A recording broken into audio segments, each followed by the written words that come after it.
Monsieur le Président de l'Assemblée nationale, honorables députés, mes chers compatriotes, c'est avec un plaisir renouvelé et une très grande émotion que je me retrouve devant la représentation nationale.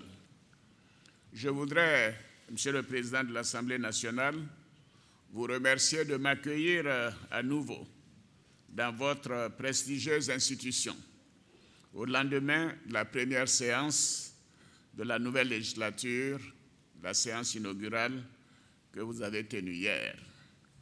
Je voudrais, à cet égard, vous féliciter pour votre brillante réélection à la tête de l'Assemblée nationale.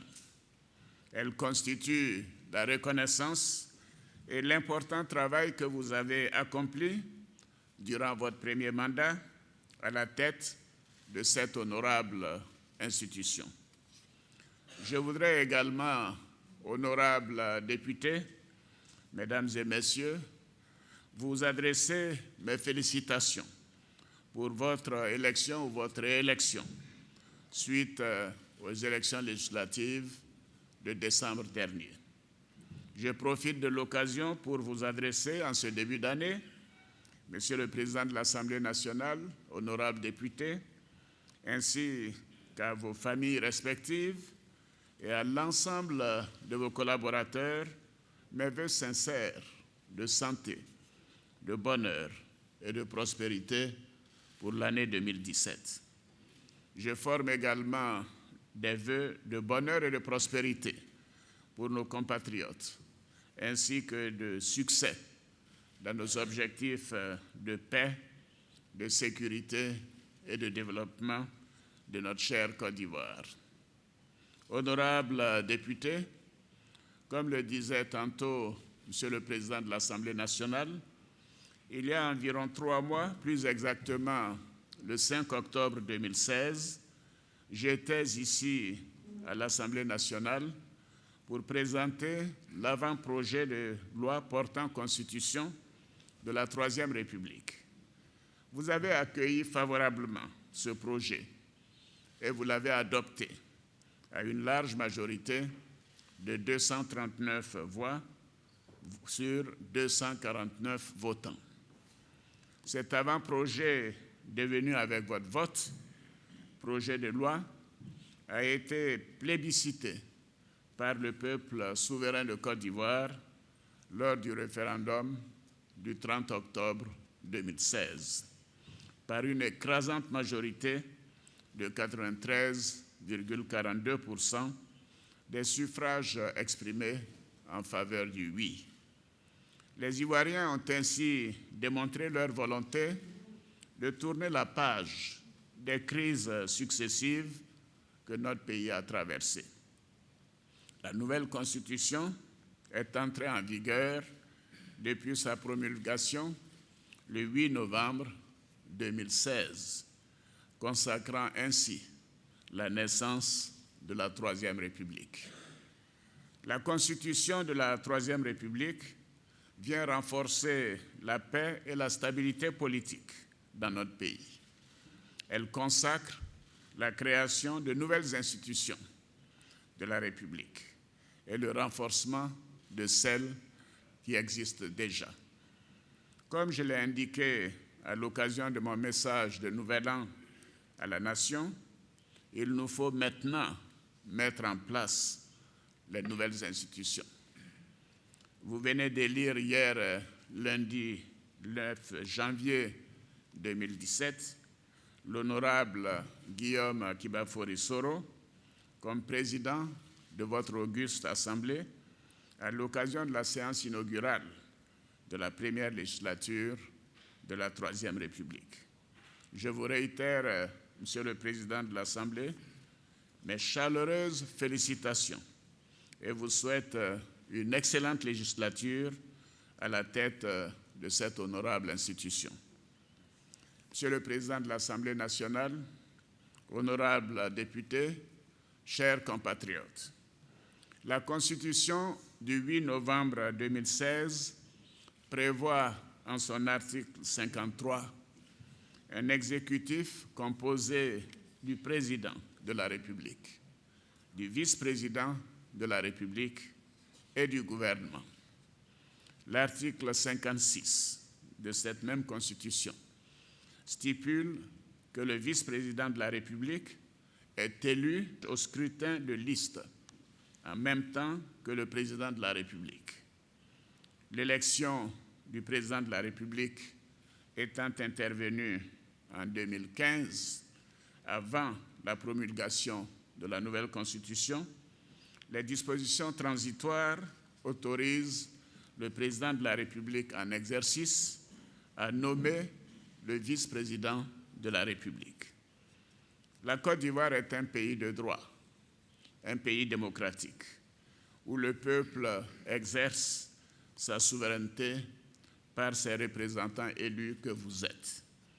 Étant moi-même un élu du peuple, j'ai tenu à venir devant vous pour vous faire part de ma décision de nommer le vice-président de la République. Cette démarche que j'entreprends, conformément à l'article 115 de la Constitution, me paraît essentielle, car c'est la première fois que notre pays va disposer d'un vice-président de la République. Monsieur le Président de l'Assemblée nationale, honorables députés, conformément aux dispositions transitoires de la Constitution de la Troisième République, la nomination du vice-président, comme je l'indiquais, relève de la prérogative du président de la République. Cependant, j'ai estimé que cette nomination devrait se faire avec le soutien et l'onction du peuple, à travers ces illustres représentants que vous êtes. Aussi, je suis heureux de vous annoncer que mon choix s'est porté sur l'un des vôtres, un élu de la nation. Il s'agit d'une personnalité d'expérience, un grand serviteur de l'État qui a fait la preuve de ses qualités personnelles et professionnelles exceptionnelles à toutes les hautes fonctions qu'il a occupées aussi bien en Côte d'Ivoire qu'à l'étranger.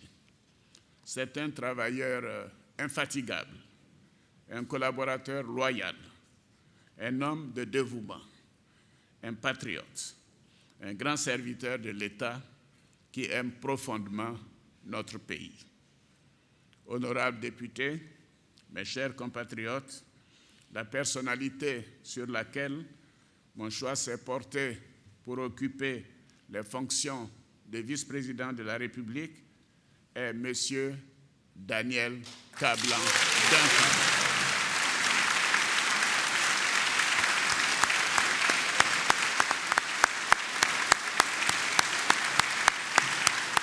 Ancien Premier ministre et aujourd'hui député de Grand-Bassam.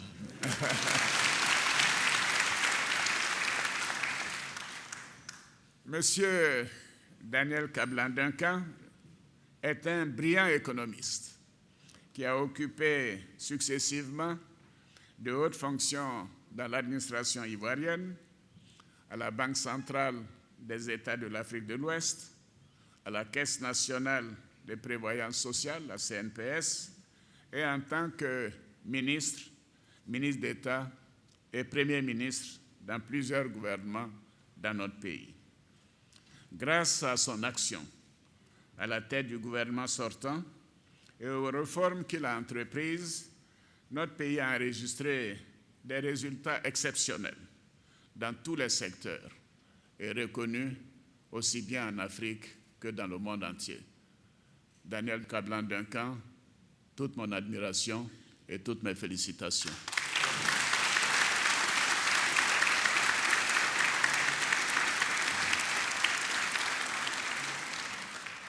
Honorables députés, le Conseil constitutionnel que j'ai saisi, conformément à la Constitution, a confirmé l'éligibilité de M. Daniel Kablan-Duncan à la fonction de vice-président de la République. Je voudrais donc, honorables députés, chers frères, chères sœurs, vous inviter à endosser ce choix et à apporter votre soutien au vice-président de la République dans l'exercice de sa nouvelle fonction.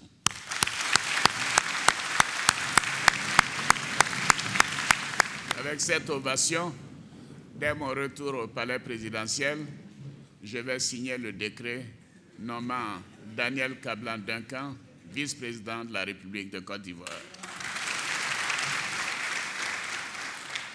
Monsieur le Président de l'Assemblée nationale, honorables députés, je voudrais pour terminer vous réitérer mes remerciements pour votre confiance et votre soutien constant dans l'exercice de la charge que le peuple souverain de Côte d'Ivoire a bien voulu nous confier.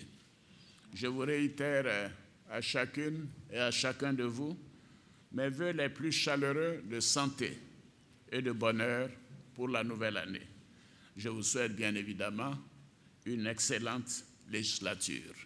Vive la République, vive la Côte d'Ivoire, je vous remercie.